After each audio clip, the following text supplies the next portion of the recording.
भाई अनुराग clear stand लीजिएगा। ये ईडी की रेड गलत है या ममता बनर्जी का ईडी की रेड को रोकना गलत है? नहीं, देखिए मानक जी, हमारा तो बिल्कुल क्लियर स्टैंड है और हम तो इसके सबसे बड़े और सबसे पुराने विक्टिम हैं कि भारतीय जनता पार्टी अपने विरोधियों के खिलाफ एजेंसीज का जिस तरह से इस्तेमाल करती है।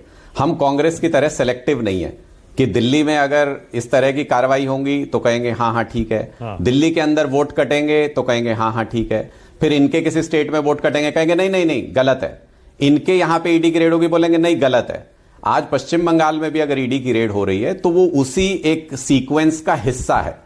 क्या सीक्वेंस है आप देखिए। सबसे पहले बीजेपी क्या करती थी, जो भी विरोधी दलों को डोनेशन देता था उनके यहां इनकम टैक्स के नोटिस भेजना, उनके यहां रेड करना, उनको फाइनेंशियली कमजोर करना विरोधी दलों को, ताकि इक्वल प्लेइंग फील्ड नहीं रहे।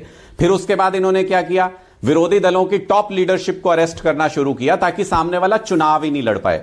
फिर उसके बाद इन्होंने क्या किया, वोटर लिस्ट को मैनिपुलेट करना शुरू किया एसआईआर के नाम पे, ताकि सामने वाले की ताकत खत्म हो जाए, वो चुनाव ही नहीं लड़ पाए। और अब क्या कर रहे हैं, अब कह रहे हैं प्रचार भी नहीं करने देंगे। जो प्रचार तंत्र है उसके ऊपर हमला, उसको खत्म कर दो तो सामने वाली पार्टी प्रचार ही नहीं कर पाए। तो फिर अकेले चुनाव लड़ लेना भारतीय जनता पार्टी। ड्रामा क्यों कर रहे हैं? ओके, ये ड्रामा क्यों बना रखा है कि चुनाव मतलब भी होता है, एक अच्छे तरीके से ईडी रेट गलत है ना? तानाशाही डिक्लेयर कर दो। ईडी रेट गलत है, 100% गलत है। ओके, 100%। देखिए कांग्रेस और भाजपा का तो गठबंधन हो गया है, केरल में गठबंधन हुआ, फिर महाराष्ट्र में गठबंधन हुआ, अभी चंडीगढ़ में गठबंधन होने जा रहा है, तो बोलेंगे उनकी तरफ। बड़ा दिलचस्प है और वाकई अब वो कहते हैं ना भेजा फ्राई, मेरा भेजा फ्राई हो रहा है। और मैं बताता हूं क्यों। टीएमसी अकेले लड़ रही है, कांग्रेस के खिलाफ है बंगाल में, ठीक है।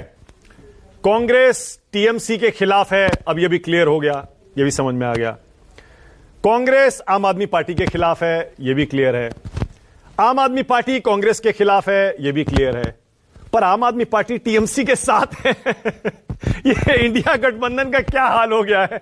वो अलग, वो छोड़ दीजिए, महाराष्ट्र में बीजेपी कांग्रेस का गठबंधन, बीजेपी एआईएमआईएम का गठबंधन, लेकिन ये इंडिया गठबंधन में ये क्या चल रहा है भाई अनुराग? मानक देखिए, हमारा कोई गठबंधन नहीं है टीएमसी के साथ, लेकिन यह भी तो उसका कोई मतलब नहीं है ना कि जिस भी स्टेट में चुनाव होगा उसमें आप ईडी सीबीआई भेज के, चुनाव से पहले ही क्यों आती है, 4 महीने बाद कर लेते यही कार्रवाई। और जिस गोवा चुनाव की ये बात कर रहे हैं, अगर उससे रिलेट कर रहे हैं तो उसको तो हो गए कई साल, पहले कर लेते ये कार्रवाई। चुनाव से ही ठीक पहले इनको याद क्यों आता है? जहां बिहार में कार्रवाई आपका जवाब दे रहे हैं, खत्म हो गई, राजस्थान में कार्रवाई हो रही थी, वो चुनाव के बाद खत्म हो गई। ठीक है।